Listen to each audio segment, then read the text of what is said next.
550 কোটি। বুঝতে পারছেন কতটা মূল্যবান? ওই গাড়িটাই মিসাইল লাগবে না। কেউ যদি 0 পয়েন্ট থেকে তার গাড়ির কাঁচে গুলি করে AK-47 দিয়ে, গাড়ির কাঁচে একটা স্কেচ পড়বে না। স্কেচ, গাড়িটা এত মারাত্মক। তার যে ড্রাইভার আছে দাঁড়িয়ে 6 ঘন্টা যুদ্ধ করবে, গাড়ির মধ্যে এতগুলো অস্ত্র লেস হয়ে আছে, মানে এত অস্ত্র ভরা আছে গাড়িতে, সে দাঁড়িয়ে 3 থেকে 6 ঘন্টা যুদ্ধ করবে গাড়ির ভেতর থেকে বসে, বাইরে বেরোতে হবে না। সুইচ টিপবে, গুলি ছুটবে, মিসাইল ছুটবে, AK-47 এর মতো গুলি বের হবে গাড়ি থেকে।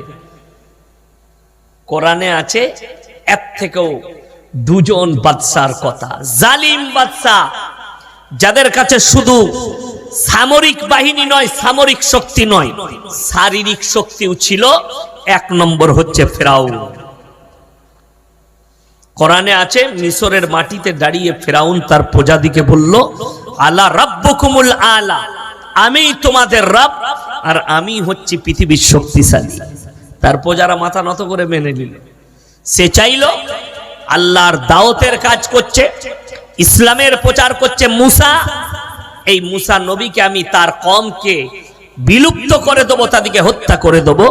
আল্লাহ তাআলা ফিরাউনের নিচুড়ে রস বার করে দিলেন গোটা বাহিনী সমেত দরিয়া, কিয়ামত পর্যন্ত নিশানা। মুসা নবীকে মিটাতে চেয়েছিল, আল্লাহ তাকে মিটিয়ে দিয়েছে, কিয়ামত পর্যন্ত মানুষ মনে রাখবে। আর একজন বাদশা, তার নাম হচ্ছে নমরুদ, তারও কথা কোরআনে জিকির আছে। সে ইব্রাহিম আলাইহিস সালাতু ওয়াস সালাম আগুনে নিক্ষেপ করেছিল, তার কাছেও 2টো শক্তি ছিল, সামরিক শারীরিক, 2টো শক্তি তার কাছে ছিল নমরুদের কাছে। আগুনে নিক্ষেপ করেছে, আল্লাহর কসম, আল্লাহ কোরআন আগুনকে হুকুম জারি করলেন, আমার আল্লাহ, কুল্লা ইয়া নারু কুনি বারদান ওয়া সালামান আলা ইব্রাহিম, হে আগুন তুমি ক্ষান্ত হও, আমার ইব্রাহিমের একটা পশমকে তুমি জ্বালাতে পারবে না। জোরে বলুন সুবহানাল্লাহ। একটা পশম জ্বালাতে পারেনি।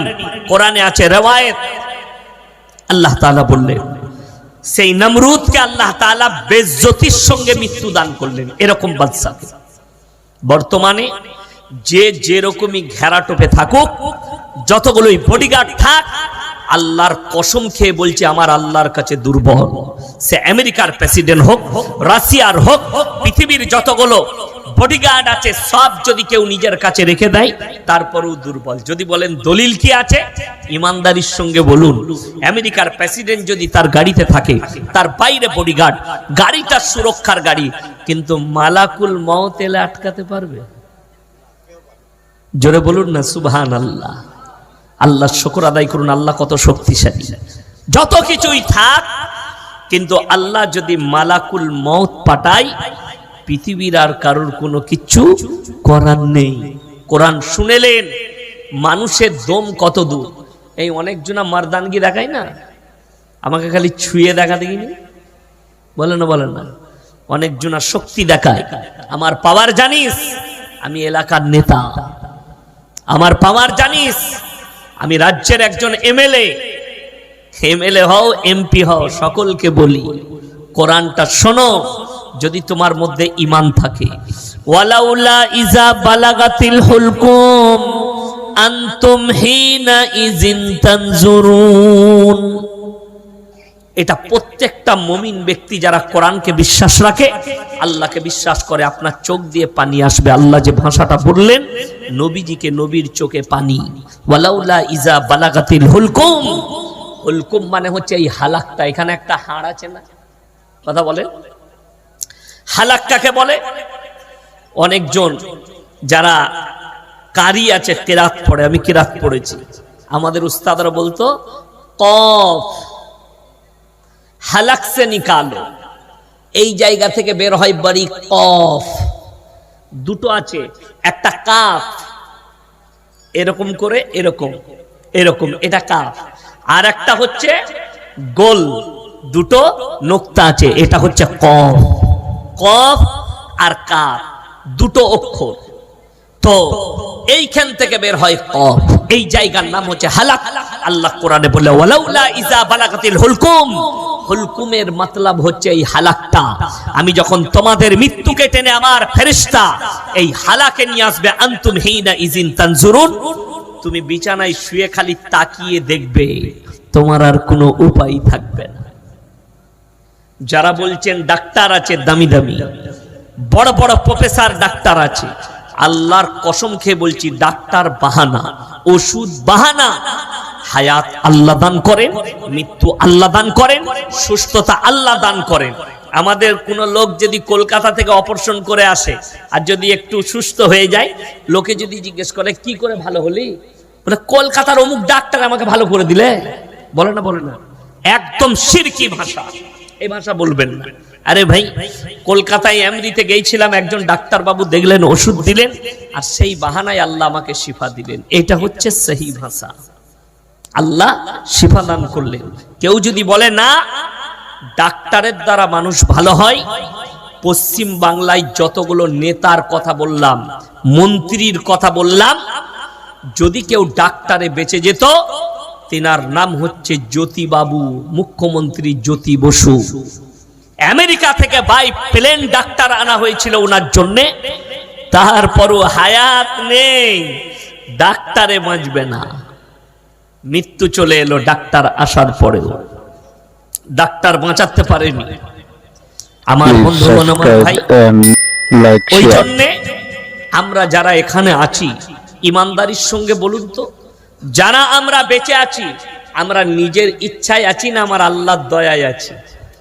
সকলে জোরে বলুন সুবহানাল্লাহ।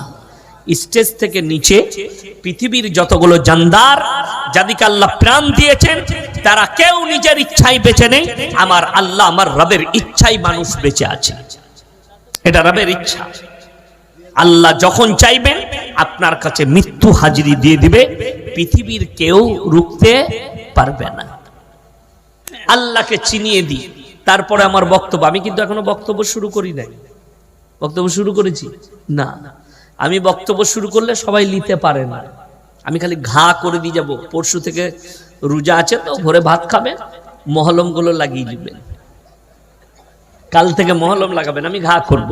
এখন ওই জন্যে আল্লাহকে চিনাচ্ছি, আল্লাহ কেমন, আপনার সৃষ্টিকর্তা কেমন। আপনি যে সৃষ্টি, সবাই মাথা নত করে মেনে নিবেন আমরা সৃষ্টি। যে যে রকমই শক্তিশালী হন, পালোয়ান হন, টাকাওয়ালা হন, পয়সাওয়ালা হন, কিছুই না। পৃথিবীর একজন বড় আর্টিস্ট, তার কাছে তার গোডাউনে কয়েকটা দামি গাড়ি, দামি মানে 5 কোটি 7 কোটি 8 কোটির গাড়ি। বিদেশের লন্ডনের একজন নায়িকা আর্টিস্ট, কিন্তু সে বলছে শেষ বেলায় প্রতিবেদন লিখছে, সে একজন লেখকও ছিল, সে লিখে যাচ্ছে মৃত্যুর আগে, আমার গোডাউনে কয়েকটা বিলাসবহুল গাড়ি, কিন্তু আজকে আমার ক্যান্সার হওয়ার পরে আমাকে হুইল চেয়ারে চলতে হচ্ছে। আমার কাছে কয়েকটা চাকর, আজকে আমি নিজের হাতে নিজে ভাতটা খেতে পারি না। আমি কয়েকটা বিদেশের দামি দামি সেলুনের লোক আমার চুল কাটতে আসতো, বিউটি পার্লারের মেয়ে লোক আমার চুল গুছিয়ে দিত, আজকে আমার মাথায় কেমলিয়ার কারণে একটাও চুল নেই। তাহলে পয়সা, শক্তি সব কিচ্ছু লয়, আল্লাহর কসম, আল্লাহর দেওয়া। আচ্ছা, আমরা যখন মায়ের কোলে এসছি, জিন্সের প্যান্ট গেঞ্জি পরেছি না ন্যাংটো? ন্যাংটো। যুবকরা শোনো ভালো করে, যারা একটু বাপের টাকায় ঈদের দিনে দামি গেঞ্জি আর জিন্সের প্যান্ট আর শুয়োরের মতো চুল কেটে বাইকে যারা ঘুরে, তারা শোনো, ন্যাংটো এসছো মায়ের কোলে, আল্লাহর কসম, তুমি যখন দুনিয়া থেকে যাবে, তোমাকে গোসলটা দিয়ে খালি কাপড়টা লেপটিয়ে কবরে দিয়ে আসবে, তোমার একটা জিনিসপত্র তোমার সাথে যাবে না। ইয়াসিনকে দেখছেন, এই ঘড়িটা আমার এক ভালোবাসার মানুষ আমাকে দিয়েছে, গিফট করেছে। এটার দাম 27 থেকে 28 হাজার টাকার রেডো কোম্পানি, দুবাইয়ের ঘড়ি। আমি যেদিনে মরে যাব, আমার পরিবার হাত থেকে এইভাবে খুলে নিয়ে আলমারিতে ভরে দিবে, আমার সন্তান মালিক হবে, শরীরে যা কিছু আছে আর কিছুই থাকবে না। ইমানদারির সঙ্গে আপনাদিকে বলে যাচ্ছি, অহংকার কেউ করবেন না। নিজের শরীরের, শক্তির, পয়সার, মালের, সম্পদের, কোন রকমের ইলমের কোনো অহংকার করবেন না। চলুন, পৃথিবীতে যতগুলো মানুষ আছে, যে যত দামি হোক, নিজের প্রশংসা করার ক্ষমতা কেউ রাখে না। আমি মোবাইলে দেখছিলাম, ভারতের সব থেকে দামি পয়সাওয়ালার নাম কি? মুকেশ আম্বানি। বর্তমানে তাকেও ফেল করে দিয়েছে, তার নাম হচ্ছে গৌতম আদানি। গাদানি, যাই হোক, মুকেশ আম্বানি। জানেন তার বউকে দেখে কেমন লাগে? কত সুন্দর লাগে। তার বউ বলছে আম্বানিকে চাই না, রোবট কিনেছে, রোবট। ও বলছে রোবটটার সঙ্গে আমার সম্পর্ক। তাকে চুমু খাচ্ছে, আর বলবো না। কি বুঝলেন? তাহলে কি মূল্য রইল বলুন? বউ থাকতে বউ নাই, এরকম অনেক বড় লোক পাবেন। 100 কোটির মালিক, 200 কোটির মালিক, সে আন্ডার প্যান্ট পরে সুপাই পরে থাকে, তার বউরা কুকুরের সাথে শোয়।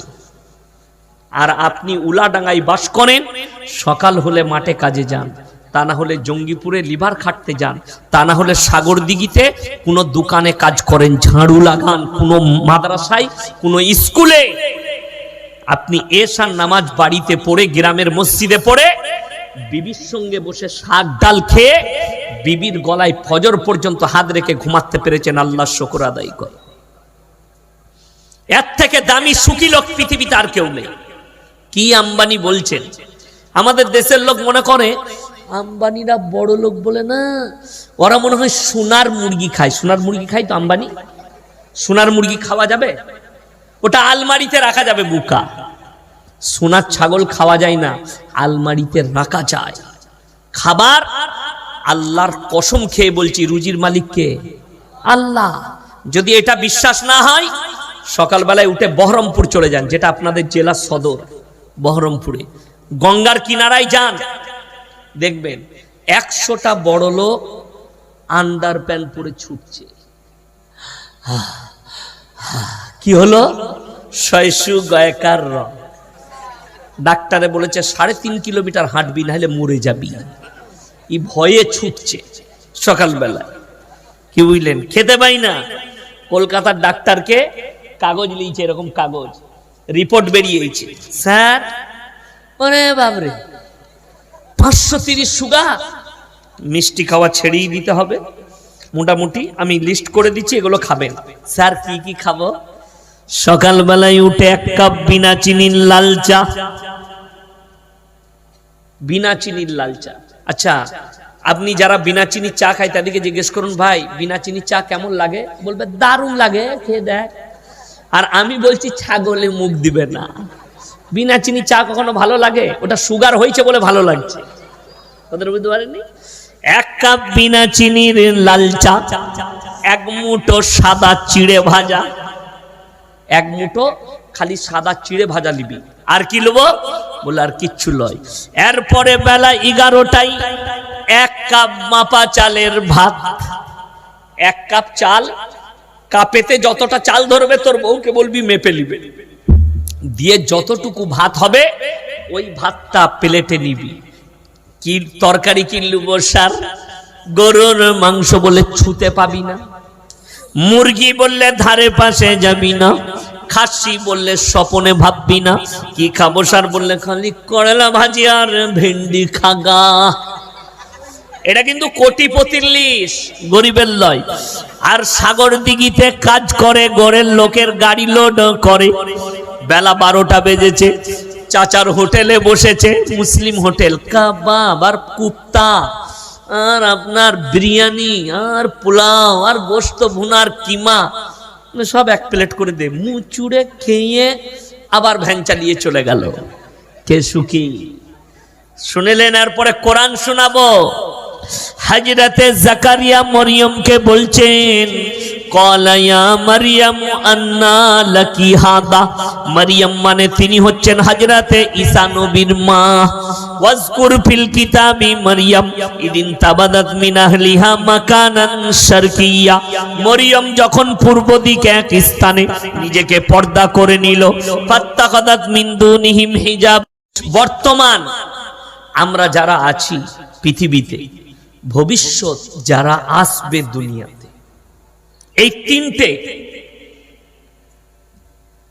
এই তিনজনের মধ্যে পৃথিবীতে যে যে রকমই মরদ আসুক, নেতা আসুক, মন্ত্রী আসুক, এমএলএ আসুক, রাজা বাদশাহ, যার যত শক্তি থাক, আল্লাহর কসম, কোরআনে মানুষের জন্য আল্লাহ যে বার্তা দিয়েছেন, ইন্নাল ইনসানা খুলিকা হালুয়া, আমি মানুষকে অসহায় আর দুর্বল সৃষ্টি করেছি, মানুষ সবল নয়। যে যেরকমই মরদ হন, যার কাছে যত টাকাই থাক, মানুষ কিন্তু সবল নয়, দুর্বল। যদি বলেন প্রমাণ, কোরআনে মারাত্মক প্রমাণ আছে, বর্তমানে প্রমাণ আমি আপনাকে দিয়ে দেব। বর্তমানে আপনার এখন যতগুলো পৃথিবীর প্রেসিডেন্ট আছে, দেশ চালাচ্ছে যারা, রাজা, মন্ত্রী, নেতা, রাষ্ট্রপতি, বিভিন্ন। মিনাশ শাইতানির রাজিম, বিসমিল্লাহির রহমানির রহিম। কুলিল্লাহুম্মা মালিকাল মুলকি তুতিল মুলকা মান তাশা ওয়া তানজিউল মুলকা মিম্মান তাশা ওয়া তুইজ্জু মান তাশা ওয়া তুদিল্লু মান তাশা বিয়াদিকাল খায়র ইন্নাকা আলা কুল্লি শাইইন কাদির। ওয়া ইলা মাদিয়ান আখার। ফাউজ বিল্লাহি মিনাশ শাইতানির রাজিম, বিসমিল্লাহির রহমানির রহিম। ইয়া আইয়ুহাল্লাযীনা আমানু কুতিবা আলাইকুমুস সিয়ামু কামা কুতিবা আলাল্লাযীনা মিন ক্বাবলিকুম লাআল্লাকুম তাত্তাকুন। ওয়া ইলা মাদিয়ান আখার। ফাউজ বিল্লাহি মিনাশ শাইতানির রাজিম, বিসমিল্লাহির রহমানির রহিম। وَإِذَا لَقُوا الَّذِينَ آمَنُوا قَالُوا آمَنَّا وَإِذَا خَلَوْا إِلَى شَيَاطِينِهِمْ قَالُوا إِنَّا مَعَكُمْ إِنَّمَا نَحْنُ مُسْتَهْزِئُونَ اللَّهُ يَسْتَهْزِئُ بِهِمْ وَيَمُدُّهُمْ فِي طُغْيَانِهِمْ يَعْمَهُونَ إِلَى آخِرِ الآية। خَيْرُكُمْ مَنْ تَعَلَّمَ الْقُرْآنَ عَلَّمَهُ كما قال عليه الصلاة والتسليم। মাননীয় শ্রদ্ধেয় জ্ঞানী গুণী মানী সম্মানী আজকের এই জলসার মাননীয় সভাপতি মহাশয়, শ্রদ্ধেয় উলামা ইকরাম, হুফাজ ইকরাম এবং আমার জ্ঞানী গুণী মানী সম্মানী মাননীয় শ্রোতা মণ্ডলী, পর্দার অন্তরালে পর্দা নসিব মায়েরা এবং বোনেরা,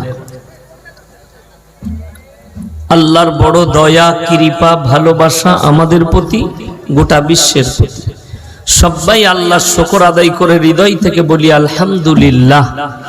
তারপরে পরে বিশ্ব নবী জানাবে মুহাম্মাদুর রাসূল আল্লাহ, সকলে বলুন সাল্লাল্লাহু আলাইহি ওয়াসাল্লাম। তিনার প্রতি শতকোটি দরুদ বর্ষিত হোক, বলুন আমিন সুম্মা আমিন। সবাই একবার দরুদ ইব্রাহিম পাঠ করি, আল্লাহুম্মা সাল্লি আলা মুহাম্মাদিন ওয়া আলা আলি মুহাম্মাদ কামা সাল্লাইতা আলা ইব্রাহিম ওয়া আলা আলি ইব্রাহিম ইন্নাকা হামিদুম মাজিদ। গুটি কয়েক কথা আলোচনা করব, আমরা সকলে আমল করব, বলুন ইনশাআল্লাহ। সর্বপ্রথম আমার আগের বক্তা উনি দামি কথা বলছিলেন যে জলসা সিস্টেমেটিক্যাল থাকে। বক্তাকে যখন টাইম দিয়ে দেওয়া হয়, কাগজে লিখে দিতে হয় আপনি 15 মিনিট বেশি বলুন, এটা কমিটির আবেদন থাকতেই পারে, ঠিক কি না? কিন্তু বক্তাকে যদি না বলা হয়, উনি লাস্টে যে দুটো কথা বলেছেন রং কথা বলেছেন। বড় বক্তা, আমি কিন্তু বড় বক্তা নয়, আমি মেকআপ করে আসিনি, আমি মাদ্রাসা থেকে যে ড্রেসে বেরিয়েছি ওই ড্রেসে স্টেজে এসেছি। বক্তা বড় হয় না, এই পেপারে লেখে না প্রধান বক্তা, লেখাটা ভুল কথা। প্রথম বক্তা, দ্বিতীয় বক্তা, তৃতীয় বক্তা লিখতে হয়, প্রধান বক্তা লিখতে না। সবাই আলেম আর সব্বারের ইজ্জতের দাম আছে। আর বিশেষ করে আমরা বাপ বেটা জানি না সব বক্তাই ভালো। 1 মিনিট দাঁড়াই না। Please subscribe and like, share. আমার থেকে বয়সে ছোট হোক, বড় হলে সম্মান করি, ছোট হলে স্নেহ করি, এটা আমার আদর্শ। আমি 9টা থেকে এসেছি, 9টা থেকে ঘুমাইনি, বসেই আছি। আমার টাইম হবে, আমাকে কমিটির লোক নিয়ে আসবে, এটা কমিটির লোকের অপরাধ। কিন্তু বক্তা হয়তো ভাবলেন যে ইয়াসিন ভাই আসছে না, ওটা ওনার ভুল, তো ওটা বোঝাটা ভুল হবে বক্তার। আমি সময়েই চলে এসেছি, ওই জন্যে গুটি কয়েক কথা আলোচনা করব। সবাই এই কান দিয়ে শুনবেন না, দিলের কান দিয়ে শুনবেন। কিসের কান দিয়ে বললাম? দিলের। আর এই কান দিয়ে শুনলে মালটা এই কানে বেরিয়ে যাবে। কথাটা বুঝতে পারেন? হ্যাঁ, যারা এই কানে শুনে এই কানে বেরিয়ে যায়। আজকে আমি গাড়িতে আসছি, একজন ফোন করে বলছে যে মৌলী সাহেব আমরা কোথায় বাড়ি? বলে ধুলিয়ানে। বলছে মাটি দেওয়ার পরে কি দোয়া পড়বো? আমরা তোর বয়স কত হলো? বলে 17 বছর। আমরা এতদিন কি ছিচ্ছিলি বল? কথাটা বুঝতে পারেনি আমার? এতদিন কি ছিচ্ছিলি? বালেগ হয়েছিস আজকে, 12 বছরে বালেগ হয়ে গেছিস। তার মানে এই হারামখোর জীবনে নামাজ ফামাজ পড়ে না, কিচ্ছু করে না। আর যারা 5 ওয়াক্তের নামাজ পড়ে না তাদের জানাজার নামাজের দোয়া, মাটি দেওয়ার দোয়া জেনেও লাভ নাই। কথাটা বুঝে না? যারা 5 ওয়াক্তের নামাজ পড়ে না তাদের এসব জেনে আর লাভ আছে? লাভ নাই। আমি তাকে বললাম জানাজার নামাজ তুই পড়িস? বলে হ্যাঁ, মাটি দিতে যায়। বলে ফরজ নামাজ? বলে ওইটা খালি পড়তে পারি না। বলে তাহলে তোর ওইটা পড়েও লাভ নাই। ঠিকই আছে, তুই ফোনটা কাট। ফোনটা কেটে দিলাম। এইসব লোকের সঙ্গে ফালতু বকা। তো দিলের কান দিয়ে শুনবেন, কাজ হবে। যারা এই কান দিয়ে শুনবে এদিকে বার করে দেবে। আর যদি মনে করেন যে আমি শুধু মজা নিতে এসেছি, তাহলে লাস্টে লুঙ্গিটা ঝেড়ে দিয়ে পালিয়ে যাবে, সব মাল এখানেই পড়ে যাবে, অসুবিধা নেই। বক্তারা দায়ী নয়। আর মাথায় রাখবেন, কোরআনে আছে সূরা আরাফের প্রথম পৃষ্ঠায়, ফালানাস আলান্নাল্লাযীনা উরসিলা ইলাইহিম ওয়ালানাস আলান্নাল মুরসালিন। শুধু এই মৌলবি মোল্লারা এটা অনেক দূরের কথা, মৌলবিরা অনেক দূরের কথা। কিয়ামতের দিনে আমি আল্লাহ নবী পয়গম্বরকেও দাঁড় করাবো, রাসূলকেও দাঁড় করাবো, তাদের কাছেও সওয়াল হবে, তার উম্মত উম্মতিকেও জিজ্ঞাসাবাদ করবে, উভয়ে জিজ্ঞাসাবাদ। আমি আজকে জলসা করছি, এই ময়দান উলাডাঙ্গা কিয়ামতের দিনে সাক্ষী থাকবে। আপনাকেও জিজ্ঞাসাবাদ হবে, আমাকেও। আপনি যদি গ্রহণ করতে পারেন ভালো, না গ্রহণ করতে পারলে আপনার মন্দ। এরপরে জলসা শুরু করব। তার আগে বলি, পৃথিবীতে বর্তমানে অতীত, বর্তমান, ভবিষ্যৎ, তিনটি। অতীত মানে